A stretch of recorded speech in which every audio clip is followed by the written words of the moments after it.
These are not your enemies, right? But why does everyone think they are the reason for being fat? Are carbohydrates the only reason for increasing your waistline? Do carbs really make you fat? Few say to eat more carbs if you're building muscle, while others say to avoid them completely regardless of your weight loss or fitness goals. And I say it's all about science. Just remember, eating carbohydrates under your daily calorie requirement won't cause you fat gain.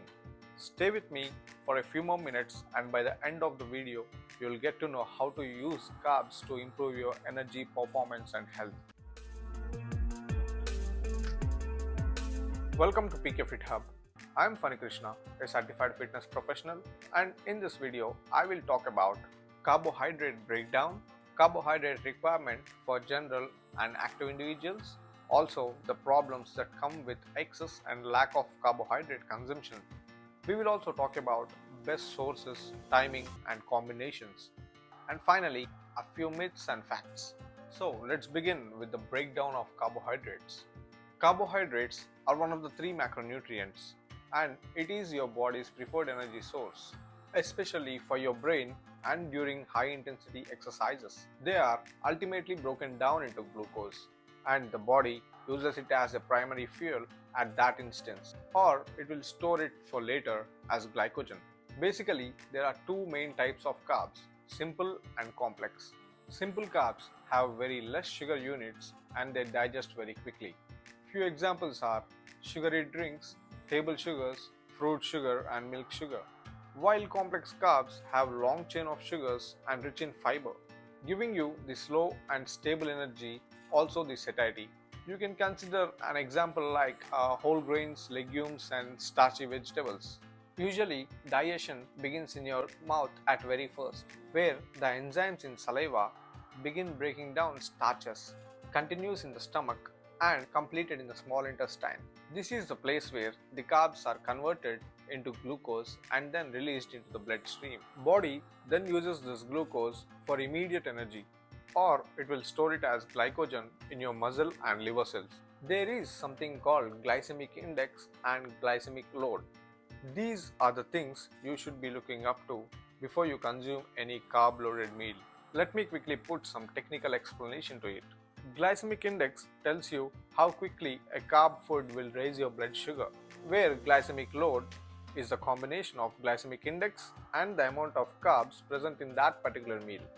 For example, few meals can have high glycemic index carb sources, but the glycemic load of the meal can be lower because the actual carb content per serving is less. Now, let us talk about the carbohydrate requirement for general and active individuals. The need of carbs is not same for everyone. They depend mainly on bodily metrics and activity levels. Let us know the standard requirement of carb intake as per the Institute of Medicine.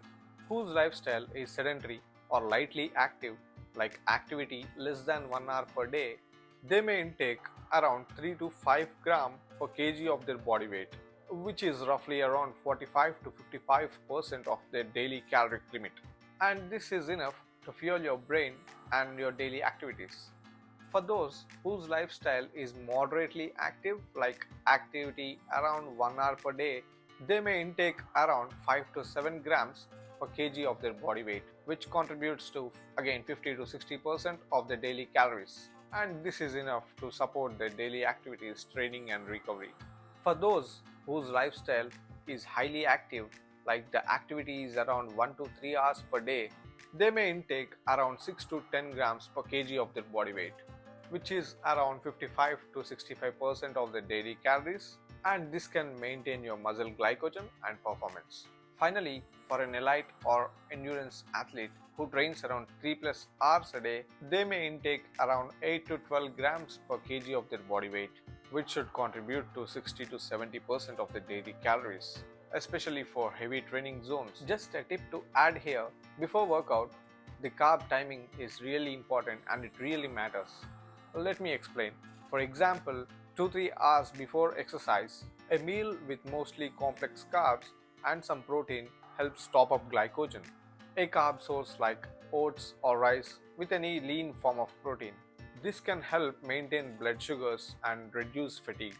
If you eat more carbs than your body needs, specifically from refined sources like sugary drinks, white flour, white bread, can lead to problems like easier weight gain due to excess caloric storage. Eventually, you'll see frequent blood sugar spikes and crashes. All these increase the risk of type 2 diabetes and various heart diseases.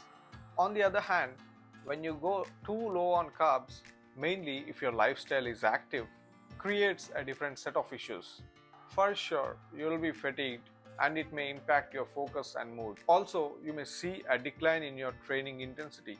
And in that situation, the body will rely more on breaking down protein for energy, which really works against the muscle growth. So, it is important to plan your overall caloric intake.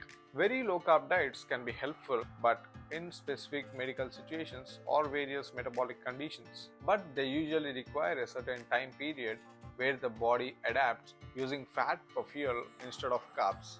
The key idea should not be no carbs or all carbs. It should be the right amount and quality for your overall health and activity levels. Now, let's talk about best sources, timing, and combinations.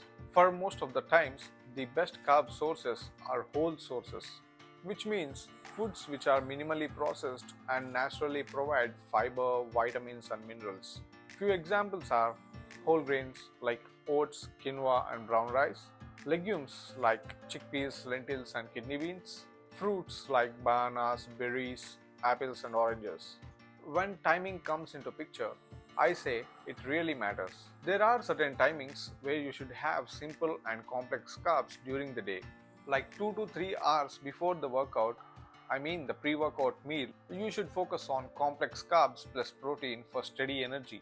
For long workouts over 60 minutes, use simple or fast digesting carbs like a fruit or sports drink for quick energy.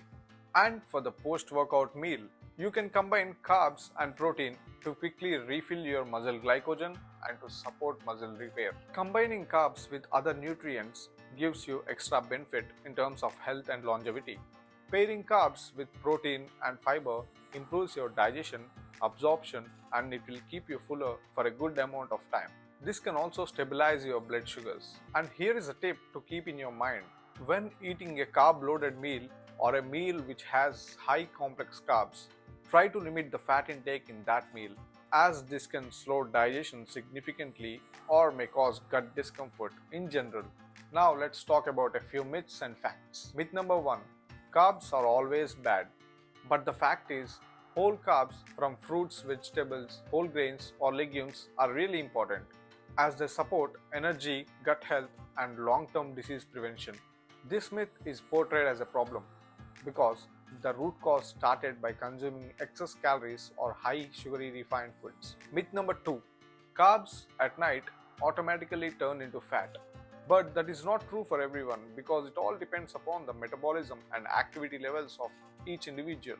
The key is your total daily caloric balance. If your overall caloric intake is in line with your daily energy needs, eating carbs in the morning, evening, or night will not cause fat gain. Myth number 3.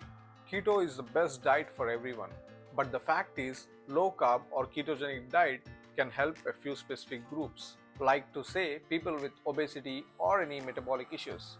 But many active individuals feel and perform better with moderate to high carb intake because carbs are important for your brain, gut, and overall health. It's just the timing that matters. Myth number 4. Carbs and insulin spikes always cause fat gain, but it's not true every time. Insulin helps to transport nutrients. Real fat gain happens when your caloric intake exceeds your caloric expenditure. Again, regardless of whether those calories come from carbs, fat, or protein. Myth number 5. Fruit sugar is always harmful as added sugar, but it is not right. Whole fruits contain fiber, water, vitamins, antioxidants, and many more. Regular intake of these fruits can lower the risk of chronic diseases. But yeah, you need to limit the intake always as per your overall caloric needs. And finally, we have come to the end of the video. So here's what to remember.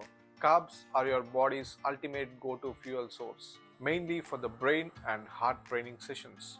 Adjust your intake based on your activity levels. Focus on whole and minimally processed sources. Use smart timing and combinations with protein, fiber, and healthy fats to maintain the energy levels and sustain for long term.